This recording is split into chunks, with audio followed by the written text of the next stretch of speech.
a coward move. I mean, if somebody would do something like that, you know what I'm saying? My daughters were fun, uplifting, had plenty of friends, nice folks, you know what I'm saying? They took both of my daughters and they was all up here and went back, and this right here happened. The atmosphere in the Pride Rock dormitory at Texas A&M University Commerce seemed as peaceful as any other weekend. But in an instant, that silence was broken by an inexplicable detail. A student called 911 urgently, her voice trembling as she reported that an unusual hole had appeared in her wall. She also confirmed that a strange object had penetrated and pinned itself to a calendar, hanging on the wall, an image that sent chills down the spine of anyone who heard it. And then I look over, and there's a hole through my wall, and and on the other side directly across, there's a nick in my calendar. So it looks like something was shot through the wall and hit my calendar, and the wall's like all broken apart. Okay, where's your... In a space that was designed to protect and nurture knowledge, this incident suddenly aroused a sense of insecurity. The brick walls that separated the rooms were no longer a boundary of absolute safety, but rather a thin curtain that hid something grim going on behind. Immediately, the biggest question arose: what really happened in the room next door? And will the revelation change people's views of the place that is considered a second home for students?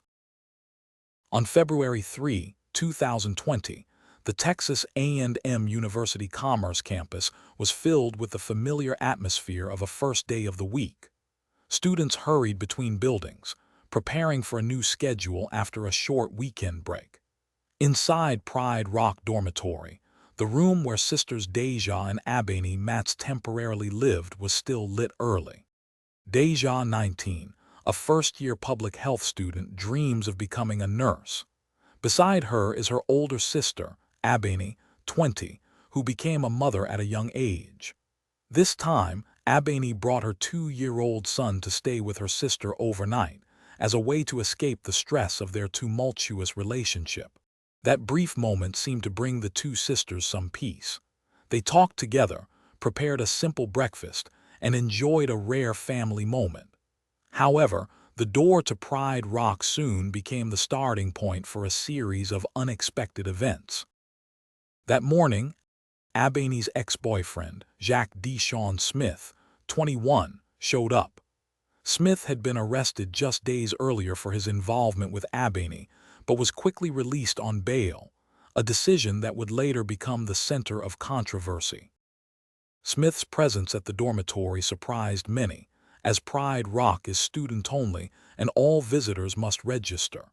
His easy access to Deja and Abbaney's room highlighted a gap in security procedures. No one expected that what seemed like a normal morning would take a tragic turn, shattering the peace and leaving a haunting mark that would last for years.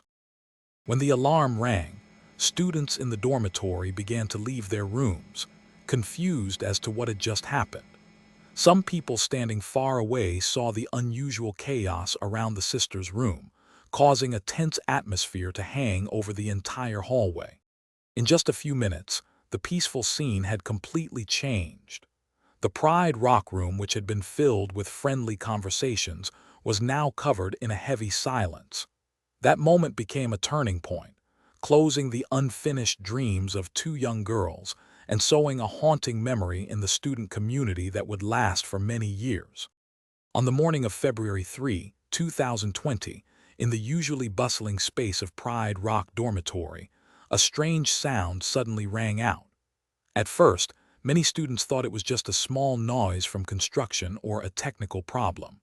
But when a female student passing by discovered a hole in the wall, unease quickly spread throughout the hallway.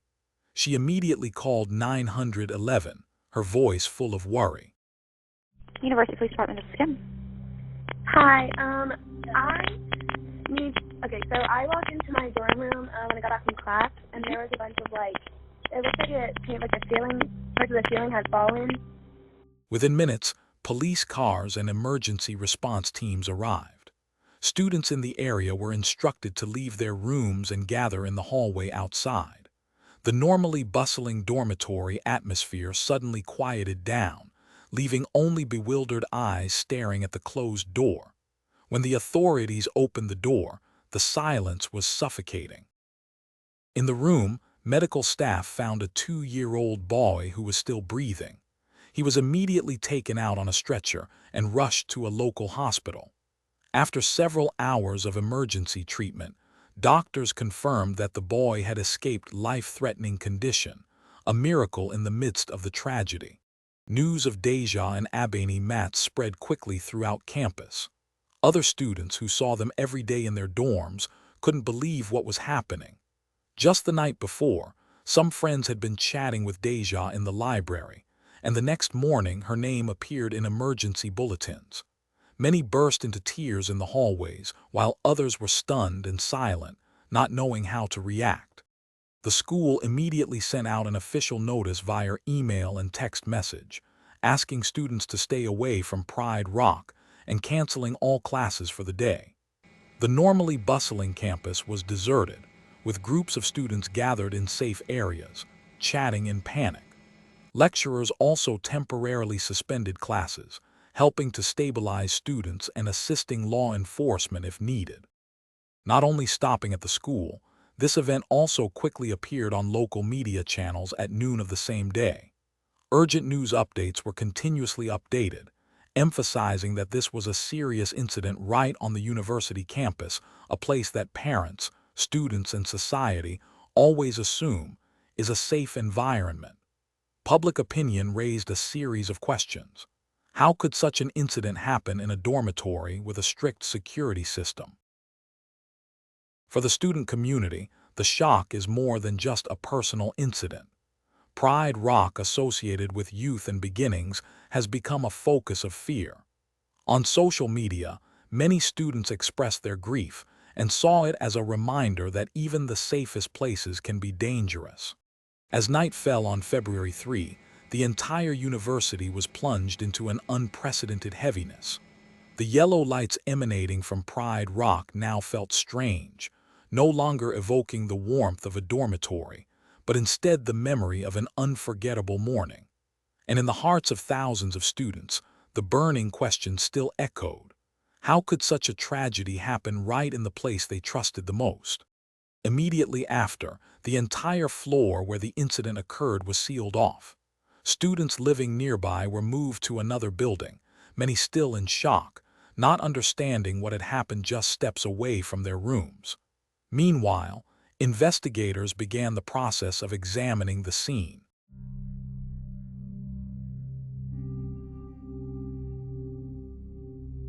Every detail of the room was carefully documented, from the placement of furniture to the marks left on the walls. The unusual puncture wound became a key point, not only because it matched the initial report from the student who called 911, but also because it helped pinpoint the direction of the incident. The evidence in the room was collected and sealed according to forensic procedures. The Hunt County Special Investigator Team, in collaboration with Texas forensic experts, took photos of the scene, measured details, and collected samples for laboratory analysis. Every small mark on the floor and every personal item of the Matts sisters were treated as potential pieces in the overall picture. The forensic report, released that afternoon, confirmed that Deja and Abbaney died in the early morning of February 3, coinciding with the time when the student heard the unusual sounds.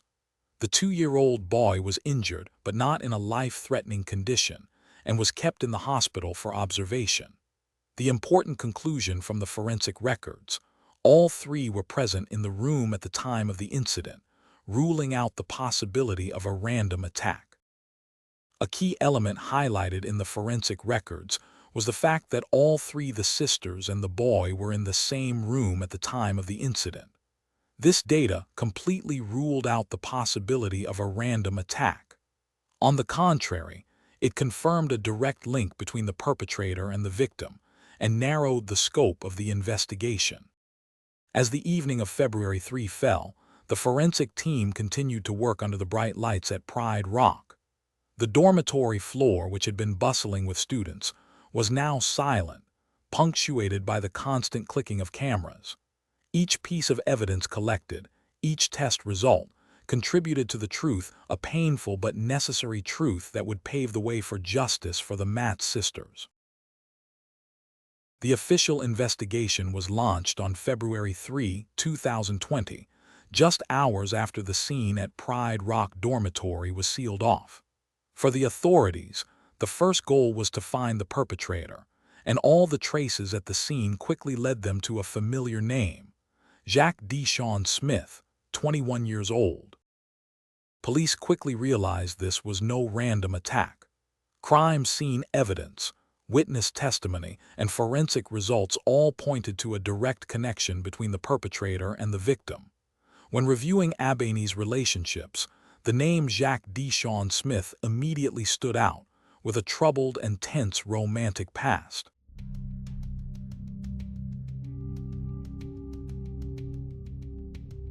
Just under a week earlier, on January 27, 2020, Smith had been arrested for assaulting Abbaney, but was released on $15,000 bail, a detail that investigators were particularly interested in because it demonstrated Smith's motive and opportunity to commit the crime. On the afternoon of February 3, police took statements from students and security personnel. Many recalled seeing a strange man around Pride Rock in the morning, and their descriptions matched Deja Smith. Police also checked surveillance cameras and found Smith near the dormitory building at the exact time of the incident. At the same time, investigators collected important physical evidence in the room where the incident took place. The evidence was sealed and sent for examination, contributing to strengthening the hypothesis that Smith was the sole perpetrator. With the initial data, the police quickly applied for an emergency arrest warrant.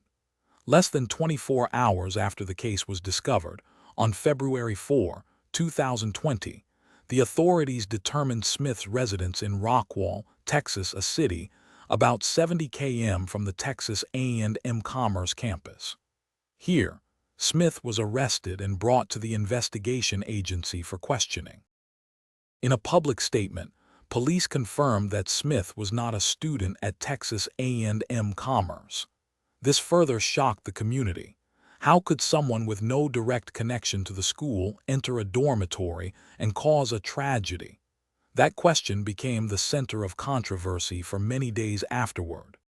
When investigators ran a background check on Smith, they discovered he had a lengthy criminal record. He had previously been accused of multiple robberies and other crimes. This information was widely publicized, fueling public outrage. Over the next several days, investigators focused on consolidating their evidence. They collected surveillance video, witness statements, and crime scene examinations. All of them, when put together, painted a clear picture. Deja Smith was at Pride Rock at the time of the crime, had a strained relationship with the victim, and had a criminal record that indicated he was dangerous. Based on this evidence, the Hunt County prosecutor officially charged Smith with capital murder, one of the most serious crimes under Texas law, opening a rigorous legal process. News of Smith's arrest spread quickly through the student community and the media. For many, the fact that the police acted quickly and took less than a day to arrest the suspect was the only bright spot in this heartbreaking series of events. However, it was accompanied by endless debate about the bail system and the safety of university campuses. Parents, students, and faculty have called on the school to tighten its control of visitors to the dormitory to prevent similar incidents in the future. Meanwhile, social organizations have called for a review of the legal policy on releasing individuals who have repeatedly committed violent acts on bail. By mid-February 2020, the investigation had enough evidence to proceed to prosecution. Deja Smith was formally charged in the case that shocked the entire state of Texas. From the time the crime scene was discovered to the suspect's arrest and prosecution, everything happened in less than 2 weeks, reflecting the fierce efforts of the authorities. Yet, despite the swift investigation and clear evidence, the loss remains indelible. For Deja and Abbaney's friends, it is a haunting reminder of the fragility of safety. For the community, the case goes beyond an indictment, raising big questions about social responsibility, the law, and student protection in a school environment. After being arrested in Rockwall on February 4, 2020, Jacques Deshawn Smith not only faces charges related to the deaths of sisters Deja and Abbaney Matts. Denton police also confirmed that he was involved in another case that occurred on New Year's Eve, December 31, 2019. During a preliminary hearing in Hunt County Circuit Court in February 2020, Smith was formally charged with capital murder, one of the most serious crimes under Texas law. The indictment was based on a solid chain of evidence: security cameras, witness testimony, and forensic results. For the public, this was a necessary step toward justice for the victim's family. In Texas, capital murder carries a maximum sentence of life in prison without parole or the death penalty. As a result, every development in the trial is closely watched by the public, while students and parents continue to question the safety of the learning environment. The case quickly grew beyond the personal and became the focus of wider debate. In particular, the bail system came under intense scrutiny. Just days before the tragedy, on January 27, 2020, Smith was arrested for assaulting Abbaney, but released after posting $15,000.